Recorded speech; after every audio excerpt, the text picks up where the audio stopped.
창세기에 보면 굉장히 유명한 인물이 나옵니다. 아브라함이죠. 그렇죠? 아브람에서 하나님께서 나중에 아브라함으로 이름을 바꿔주신 믿음의 조상 이 아브라함이 나옵니다. 근데 아브라함이 원래 살던 동네에서 하나님께서 이사를 가게 하시는데 그 원래 아버지와 함께 살던 동네가 어디냐면 갈대아 우르입니다. 우리 창세기 11장 31절 말씀 한번 함께 읽도록 하겠습니다. 31절 시작. 데라가 그 아들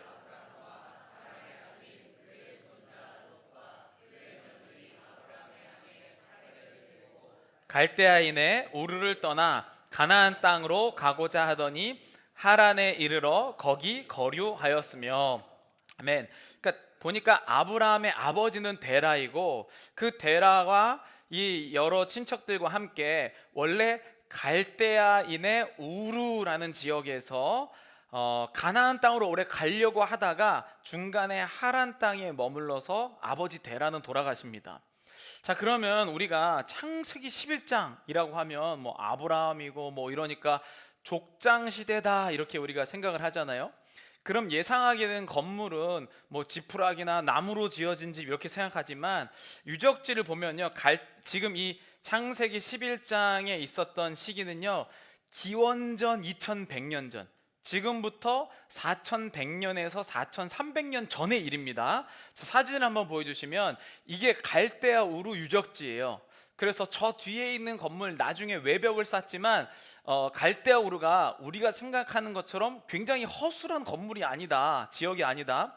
그래서 이거를 바탕으로 4100년에서 4300년 전에 갈대아 우르 상상도가 있습니다. 두 번째 사진 보여주시면 이게 데라와 아브라함이 떠났을 때의 갈대아 우르가 이런 모습이었을 것이다 라는 상상도예요. 그리고 실제로 많은 고고학자들이 저 정도 건축물이 가능했다, 네, 이렇게 생각을 합니다.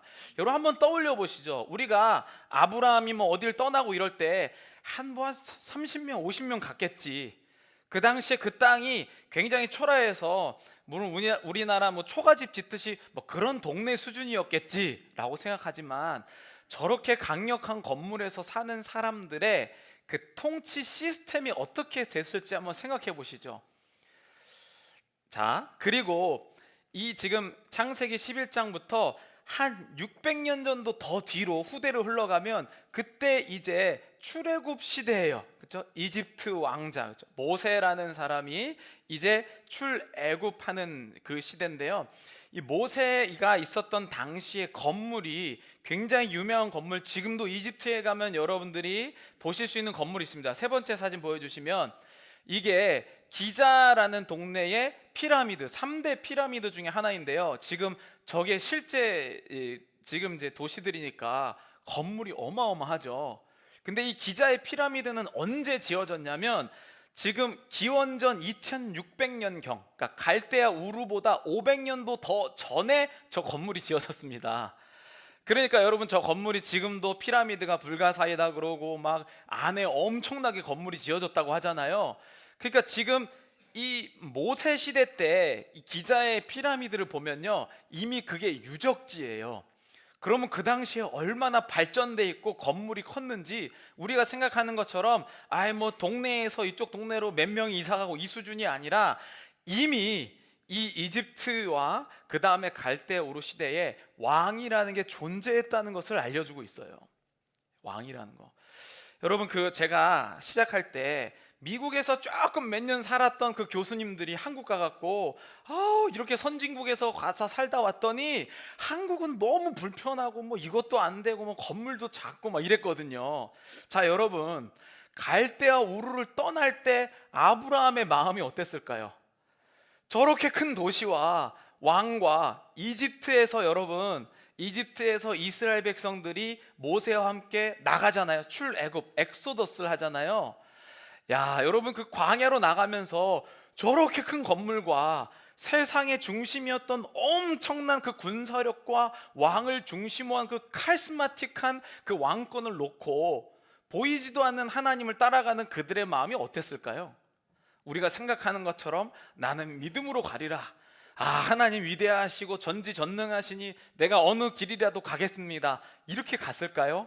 아니면 무슨 일이 있을 때마다 이집트에는 왕이 있어가지고 사람들을 강력하게 통제하고 그 길을 이끌어줬는데 우리 이스라엘은 아무것도 없고, 또 하나님이라는 분이 우리 있다고 하는데 하나님의 백성 이스라엘 아닙니까? 하나님이 왕 되시고 우리는 백성이라고 하는데 일단 하나님이 눈에 안 보인다는 거예요.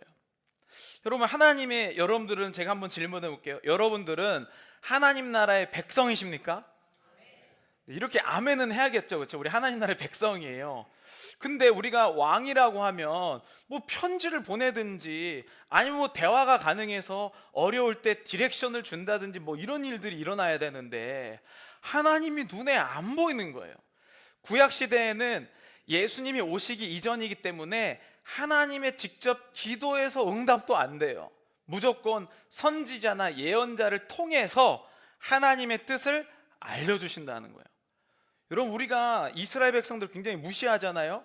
아니, 하나님이 이렇게 능력이 많으시고 항상 우리의 길을 인도하시는 분인데 그것도 못 참고 말이야 이렇게 얘기하는데 이스라엘 백성들의 답답함을 좀 이해하시겠습니까? 지금 일이 터지고 저쪽에서 적들이 터져오고 먹을 게 당장 없고 사람들과의 관계가 깨어지는데 언제 기도하고 있습니까? 이스라엘 백성들을 우리가 뭐라고 할 수가 없어요. 미국 살다가 온 한국 사람들도 그 몇십 년의 격차를 가지고 미국이 어떻느니 이렇게 얘기하는데 저 이집트와 갈대아 우르의 신문물을 받아본 그 사람들이 눈에 보이지도 않고 항상 구닥다리 식으로 인도하시는 하나님을 어떻게 믿을 수 있겠냐는 거예요. 얼마나 불편했을까. 여러분, 이 당시에는 또 하나님께 이제 기도하는 것도 이제 뭐 왕의 명령을 따르는 것도 불편했는데 가장 어려운 건 뭐였냐면 지금도 중동의 전쟁이 끊이지 않죠. 거기에서 뭐 바벨론도 나왔죠, 페르시아도 나왔죠, 그리스도 나왔죠, 로마도 나왔죠. 그 이스라엘이 거하는 그 땅은요, 전쟁이 매번 일어나는 땅입니다. 그 전쟁이 필요한 땅에서는 뭐가 가장 믿을만하냐? 바로 무기입니다. 무기. 즉 그래서 이스라엘 백성들의 기도 내용을 보면요, 하나님 우리에게 뭐 병거를 주시고 그 말 주시고 그 다음에 무슨 무기를 좀 최신식으로 좀 바꿔주세요, 이런 기도가 굉장히 많습니다. 그런데 하나님이요 어떻게 하셨냐면, 하나님이 이스라엘 백성의 왕이잖아요. 근데 하나님이 최신식 무기를 항상 안 주세요. 이제 이스라엘 백성들이 출애굽을 해서 가나안 땅에 들어갔습니다. 가나안 땅에 들어가서 땅을 12분배로 나누고 나서 하나님이 왕 되시고 왕을 뽑지 않고 예언자나 선지자를 통해서 하나님이 통치를 하셨습니다. 그게 얼마나 답답해요. 그리고 하나님이 꼭 본인이 원하실 때만 이야기를 들을 수가 있어요.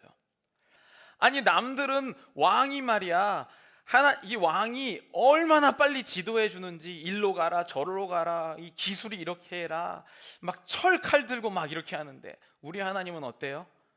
자기 본인이 원하시는 타이밍에 응답하시고 뭐 철칼은커녕 구리칼 들고 전쟁 나가라고 하시니 여러분, 이 하나님 어떻게 같이 동행하시겠습니까? 그 이야기가 사사기 4장 3절에 아주 구체적으로 나오는데 한번 사사기 4장 3절 함께 읽어보도록 하겠습니다. 야빈 왕은 철병거 900대가 있어 20년 동안 자손이 여호와께 부르짖었더라. 아멘. 두 가지를 알 수 있어요. 이스라엘의 상대방이었던 이 야빈 왕이 이끄는 군대는요, 철로 만들어진 병거가 900대가 있대요. 이거는 구리칼 몇 개로 막을 수 있을까요? 아예 못 막습니다. 그래서 야빈 왕이 있을 때 몇 년이요? 20년 동안 쳐들어 오려고 하면 제가 집니다. 쳐들어 오려고 하면 제가 집니다. 굉장히 비겁하고 비굴하게 살았던 게 이스라엘이에요. 여러분, 하나님 나라의 백성이라면서요, 하나님이 왕이시라면서요. 그런데 어떻게 20년 동안 비굴하고 비겁하게 전쟁도 못 이기면서 이렇게 살 수 있겠습니까?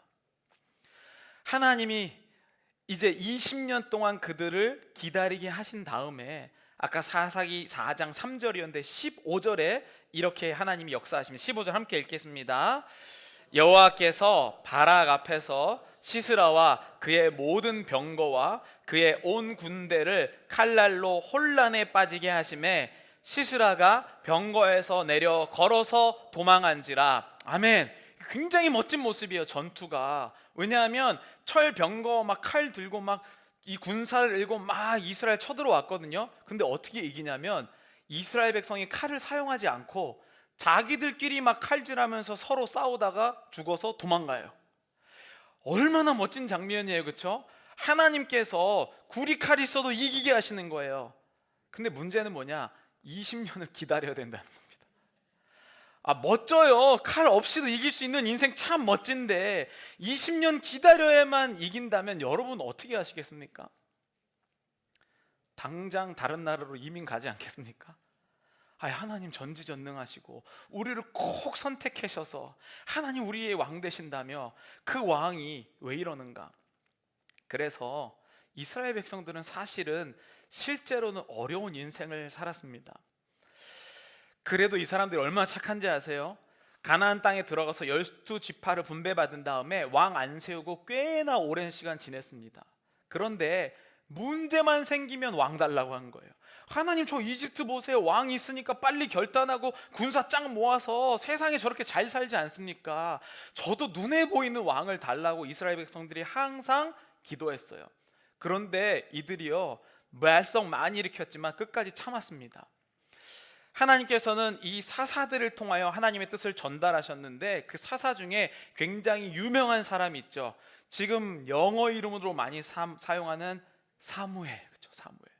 사무엘이 하나님의 뜻을 듣고 계속 이렇게 말씀해 주셨습니다. 그런데 사무엘상 8장 1절에 보면요, 사무엘이 늙어 눈이 어두워졌다라고 표현합니다.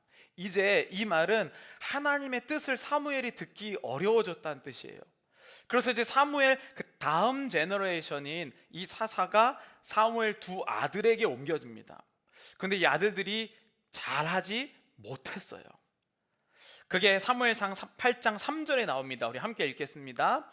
그의 아들들이 자기 아버지의 행위를 따르지 아니하고 이익을 따라 뇌물을 받고 판결을 굽게 하니라. 네. 여러분, 지금 틈만 나면 하나님 왕 주세요. 이 사사들 예언자들 너무 느립니다. 그랬는데 드디어 기회가 온 거예요. 이스라엘 백성들, 하나님 봤죠? 이 사사들 이거 다 형편없습니다. 예언자 선지자 안 돼요. 눈에 보여야 됩니다. 그래서 이스라엘 장로들이 다 모여갖고 사무엘에게 찾아가서 이렇게 항변해요. 4절 5절입니다. 함께 읽겠습니다.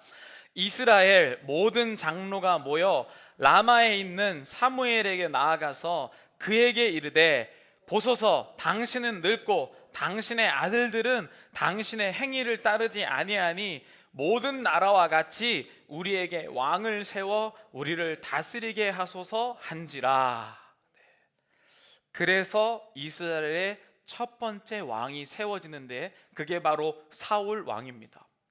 사울 왕이요, 처음에 얼마나 잘했는지 몰라요. 왜냐하면 자기가 하나님이 왕 되시고 자기는 그저 하나님의 음성을 들어서 행동하는 꼭두각시라는 걸 잘 알았거든요. 그래서 사울이 이스라엘이 왕이 사울로 되자마자 엄청 부강한 나라로, 좋은 나라로 됩니다. 막 전쟁에서 이기고요, 사람들의 인기가 사울을 너무나도 사랑하고 화목했어요. 그런데 문제는 어디서부터 오냐면 사울이 이제 처음에는 하나님 왕 되셔서 하나님 말씀하실 때까지 기다리겠습니다 이렇게 왕노릇을 했는데 중간에 욕심이 생기는 거예요. 그래서 하나님께 묻지 아니하고 본인이 이제 영토를 넓히고 전쟁을 하기 시작해요. 그런데 여러분, 상대가 안 돼요. 일단 무기가 옛날 거에다가 저쪽 나라들은요 항상 더 앞선 더 좋은 기술들을 항상 가지고 오니까 이 사울이 하나님께 여쭤보지 않고 자기가 전쟁하고 확장하고 나가려 하자마자 마음의 짐들이 너무 심해지는 거예요. 저쪽 나라도 곧 쳐들어올 텐데, 저쪽 나라 요즘에 떠갖고 저쪽 나라가 이제 쳐들어올 텐데, 이쪽 나라에는 어떻게 하지? 수방의 동서남북을 돌려봐도 내 편은 없고 항상 나를 뺏으려는 사람들만 있어서 불안해서 사울이 결국 미치게 됩니다. 여러분, 이게 우리 인생 아니에요? 하나님 처음 믿을 때 하나님 이 모든 걱정 주님께 맡기겠습니다. 제 인생의 왕은 예수 그리스도이십니다. 이렇게 기도했거든요. 그런데 어느 순간에 내가 내 인생을 책임지려고 딱 하나만 선택한 것 같은데 하나님 이거 막으면 이게 오고요, 이걸 막았더니 저게 오고요, 저걸 막았더니 이쪽도 오고 저쪽도 오고 저쪽도 와서 우리 인생이 거의 미치기 일보 직전까지 살 수밖에 없는 그러한 인생을 우리가 살고 있다는 거예요. 하나님께서 이 이스라엘 백성에게 허락하실 때 이렇게 얘기하셨어요. 7절 8절 9절입니다. 여호와께서 사무엘에게 이르시되 백성이 내게 한 말을 다 들으라. 이는 그들이 너를 버림이 아니요 나를 버려 자기들의 왕이 되지 못하게 함이니라. 내가 그들을 애굽에서 인도하여 낸 날부터 오늘까지 그들이 모든 행사로 나를 버리고 다른 신들을 섬김같이 내게도 그리하는도다. 그러므로 그들의 말을 듣되 너는 그들에게 엄히 경고하고 그들을 다스릴 왕의 제도를 가르치라. 다른 나라처럼 내가 왕을 세우긴 하겠지만 그 왕은 반드시 나에게 묻고 그 명령대로 행하는 자여야 할지니라 라고 가르치라라고 얘기했어요. 그런데 사울이 그것을 어기자마자 그는 미쳐갔고 사울의 결말은 아주 비참한 죽음을 맞이하게 됩니다. 그리고 나서 사울 다음 왕이 다윗 왕이잖아요. 다윗 왕은요 사울처럼 사실은 뛰어난 사람이 아니었어요. 다윗은요 부족한 사람이었습니다. 아주 못난 사람이었죠. 자기 부하의 아내를 뺏어서 동침한 다음에 그 부하를 전쟁터에 나가서 죽게 했잖아요. 이만큼 형편없는 사람이 어디 있습니까? 그런데 하나님은요 다윗 왕을 합한 자라고 표현해요. 아니 이렇게 세상의 기준에서 모자른 사람이 어떻게 하나님 이스라엘 왕 중에 가장 완벽한 왕입니까? 이스라엘의 국기를 보면 다윗의 별이 그려져 있는 이유가 하나님께서 이 모자른 다윗을 온전한 자라고 칭했기 때문이에요. 왜 그랬냐면 다윗은 연약했지만 하나님께 묻고 행하는 왕이었기 때문이에요. 그래서 이스라엘의 유일한 왕은 다윗 왕밖에 없습니다. 근데 다윗 왕이 아들을 낳았는데 누굽니까? 솔로몬이죠. 우리가 세상 사람들이 다 아는 그 지혜의 왕이요, 얼마나 지혜가 많았는지 세상의 다른 나라 왕들이 솔로몬에게 와서 물어봅니다. 그런데 이 솔로몬이요 형편없는 왕이었어요. 하나님께서 사무엘상 8장에 하나님 나라의 왕이라면 이렇게 해야 된다, 하나님께 묻고 그대로 행해야 된다라고 하면서 규칙을 주십니다. 너 병거들, 말들 많이 준비하지 마라. 전쟁의 도구들 많이 준비하지 마라. 전쟁은 하나님이 역사하시는 거다. 너 그리고 다른 나라와 동맹 맺어서 다른 나라 공주와 결혼하지 말라. 돈 많이 챙겨놓지 말라. 금은보화 쌓아놓지 말라. 이렇게 다 명령하셨는데 솔로몬이 딱 반대로 행합니다. 솔로몬이요 금은보화를 얼마나 많이 모았는지 그 근방에서 따라올 자가 없을 정도로 금은보화를 모아요. 왜요? 전쟁 나면 그걸로 전쟁하려고. 이 솔로몬이요 얼마나 많이 병거와 칼들과 군인들을 모았는지 그 주변 나라들이 솔로몬의 군사를 보고 쳐들어오지 못할 정도였어요. 이 사람이 얼마나 똑똑했는지 전략적으로 수많은 공주들과 결혼을 했는데 후궁이 700명에 첩이 300명이었습니다. 엄청나죠? 그러니까 세상으로 치면 보험을 몇 천 개를 들어놓은 거죠. 하나님의 성전은 7년 지어놓고 본인의 왕궁은 14년을 짓습니다. 그래서 결국 솔로몬은 최악의 왕이 되고 이스라엘은 북이스라엘과 남유다로 나눠지는 최악의 결과가 되죠. 여러분 이게 왕이 있지만 하나님을 신뢰하지 않을 때 일어나는 일이었어요. 여러분 제가 느헤미야를 얘기하면서 왜 이렇게 지금 거의 설교의 마지막까지 왕 얘기만 하느냐, 오늘 느헤미야 12장으로 딱 들어서면요 이런 이야기가 나옵니다. 우리 12장 1절 우리 오늘 본문 함께 읽어보도록 하겠습니다. 시작. 스알디엘의 아들 레위 사람들은 이러하니라. 제사장들은 스라야와 예레미야와 에스라와. 그 12장 1절은요 이 목록이 나오는데 이 스알디엘의 아들 수룹바벨과 그리고 예수아와 함께 돌아온 제사장들 레위인들의 명단이 쭉 나옵니다. 그래서 여러분 26장까지 그런 부분들이 쭉 되어 있고 27장부터는 이제 성전 봉헌식을 하게 돼요. 그런데 제가 왜 오늘 본문을 1절만 읽냐면 이 1절이 그 밑에 절을 완전히 다 종속시키기 때문이에요. 스알디엘의 아들 수룹바벨인데요 그 솔로몬의 그 죄 때문에 이스라엘이 두 개로 나뉜 다음에 쭉 이어지다가 이제 완전히 이스라엘이 망합니다. 그래서 이스라엘을 이긴 나라가 바벨론이에요. 근데 이 바벨론이 페르시아라는 나라한테 또 집니다. 그래서 지금 이스라엘은 처음에 바벨론에게 포로로 끌려갔다가 바벨론이 페르시아가 바벨론을 이겨서 지금 페르시아의 포로로 돼 있는 상태예요. 망했는데 두 번 망한 거죠. 그 상태가 지금 느헤미야가 다시 성벽을 재건하고 예루살렘의 제사장들과 레위인들이 돌아오는 상황이었어요. 그런데 이 수룹바벨, 스알디엘의 아들 수룹바벨의 이름은요, 바벨의 슬픔이라는 뜻이에요. 그 바벨론에서 하나님이 우리를 이렇게 망하게 하셔서 슬프게 하셨구나.